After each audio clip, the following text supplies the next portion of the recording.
बिस्मिल्लाहिर्रहमानिर्रहीम। अस्सलाम वालेकुम। उम्मीद करता हूँ कि आप सब खैरियत से होंगे। तो आज का जो हमारा टॉपिक है वो है 9th की ब्रांचेस ऑफ फिजिक्स। हम लोगों ने आज के टॉपिक में ब्रांचेस ऑफ फिजिक्स के बारे में पढ़ना है कि इसकी इनकी कौन कौन सी ब्रांचेस है जो 9th के अंदर है और इसके अलावा क्या क्या चीज़ें एक्सप्लेन की हुई हैं।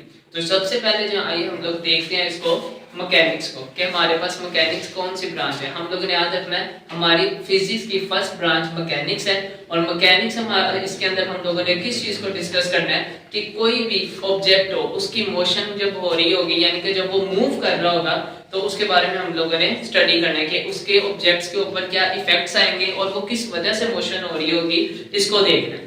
अच्छा जी, उसके बाद नेक्स्ट हमारे पास आता है हीट। हीट के अंदर हम लोगों ने 3 से 4 चीजें पढ़नी है, that is the second branch of physics, जिसको उर्दू में हम कहते हैं हरारत। इसके अंदर सबसे पहले हम लोगों ने 3 चीजें स्टडी करनी है, nature of heat, modes of transfer of heats and effects. यानी सबसे पहले कि हीट की नेचर क्या, अगर हम इसे नेचर के लिहाज से देखें तो हम कहते हैं कि भाई इसकी कुदरती तौर पे ये गर्म होती है यानी कि ठंडी नहीं होती, तो ये इसकी क्या होगी, नेचर होगी। उसके बाद जो हमारे पास आगे आता है वो आता है मोड्स ऑफ ट्रांसफर, कि हीट को एक जगह से दूसरी जगह हम लोग कैसे ट्रांसफर कर सकते हैं, उसको हम लोगों ने देखना है। और उसके बाद आगे आता है कि हीट के कहां-कहां पे कौन कौन से इफेक्ट्स होंगे, इसकी वजह से क्या क्या असरात होते हैं, उसको हम लोगों ने देखना है। नेक्स्ट हमारे पास थर्ड ब्रांच आती है साउंड। साउंड जिसको हम लोग आमतौर पे कहते हैं आवाज। इसके हम लोग सिंपल यानी कि एग्जांपल ये भी दे सकते हैं, अगर दो पर्सन आपस में बात कर रहे होंगे, एक सेंडर है और एक रिसीवर है, तो हम लोग सिंपल ये कहते हैं कि भाई जब हम बोलते हैं तो इसका मतलब है हमारे मुंह से एक वेव्स होती हैं जो कि हवा में जाती हैं और वो आगे दूसरे बंदे को, आगे रिसीवर को जाके सुनाई देती हैं। तो इसमें हम लोग सिंपल ये कहते हैं कि भाई साउंड के अंदर जो मेन चीज है ना, हमने वेव्स के बारे में स्टडी करना है, उसकी प्रोडक्शन के बारे में स्टडी करना है, उसकी प्रॉपर्टीज के बारे में स्टडी करना है और साथ उसकी एप्लीकेशंस के बारे में स्टडी करना है कि साउंड को हम लोग कहां-कहां पे अप्लाई कर सकते हैं और ये कहां-कहां पे फिजिक्स की कौन-कौन सी फील्ड में एप्लीकेबल है। अच्छा जी, तो उसके बाद नेक्स्ट आती है हमारे पास light, that is the fourth branch of physics. Light को आप लोगों ने याद रखना है, एमसीक्यूज भी आता है कि इसका जो दूसरा नेम है ना वो होता है ऑप्टिक्स, यानी इसको हम लोग ऑप्टिकल इंस्ट्रूमेंट के अंदर ना यूज करते हैं। अब इसके अंदर दो चीजें हैं, एक ऑप्टिक्स इसका दूसरा नाम है और दूसरा ये कि लाइट को हम लोग कौन सी ब्रांच के अंदर स्टडी करते हैं। इसके अंदर हम लोगों ने डिफरेंट जो ज्यादातर स्टडी करना है ना, ऑप्टिकल इंस्ट्रूमेंट्स के बारे में स्टडी करना है, लाइक मिरर के बारे में हो गया या इसके अलावा डिफरेंट किस्म के कनकेव हो गया, कन्वेक्स, उनके बारे में हम लोग इसके अंदर स्टडी करते हैं। अच्छा, इसके बाद नेक्स्ट हमारे पास आती है इलेक्ट्रिसिटी एंड मैग्नेटिज्म।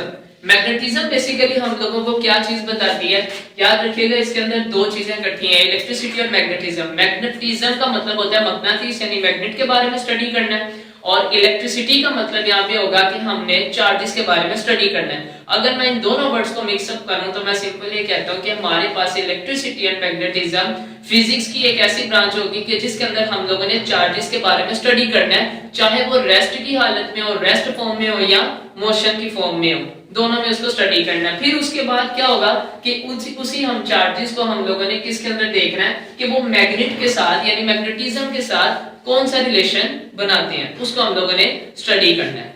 तो ये थी हमारे पास fifth branch electricity and magnetism. अच्छा जी, इसके बाद नेक्स्ट हमारे पास आती है sixth branch, that is the atomic physics. Atomic से हम लोगों ने एक वर्ड याद रखना है यहाँ से, एटम।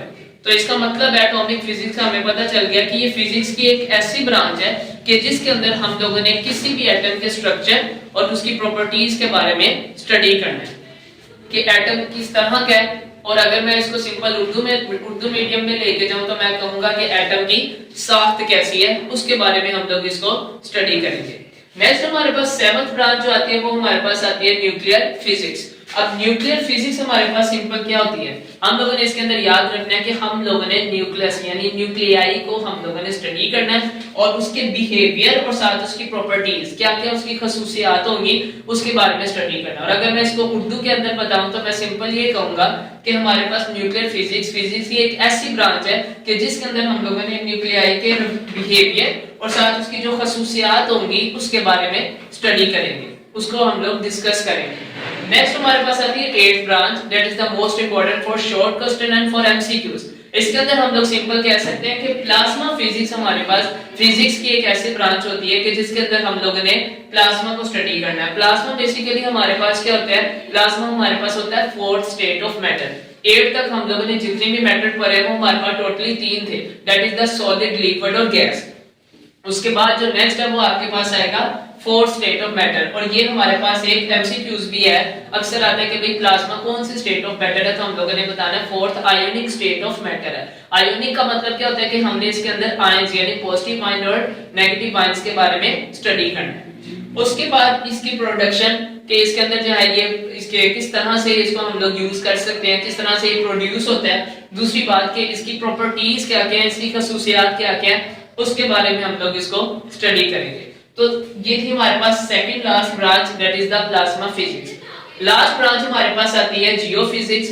जियो का मतलब हम लोगों ने सिंपल याद रखना है, इसका मतलब होता है अर्थ, जमीन। जियोफिजिक्स हमारे पास क्या है कि ये फिजिक्स की एक ऐसी ब्रांच होती है कि जिसके अंदर हम लोगों ने स्ट्रक्चर स्टडी करना है, किसका, अर्थ का। यानी अगर मैं सिंपल कहूं तो geophysics is the branch of physics which deals with the study of the internal structure of earth. यानी हमने अर्थ के इंटरनल स्ट्रक्चर के बारे में स्टडी करना है। अगर मैं इसको उर्दू में लेके जाऊं तो मैं सिंपल ये कहूंगा कि हमने जमीन के अंदरूनी हिस्से का मुतालिया करना है, जो कि उर्दू मीडियम में इस तरह से आएगा।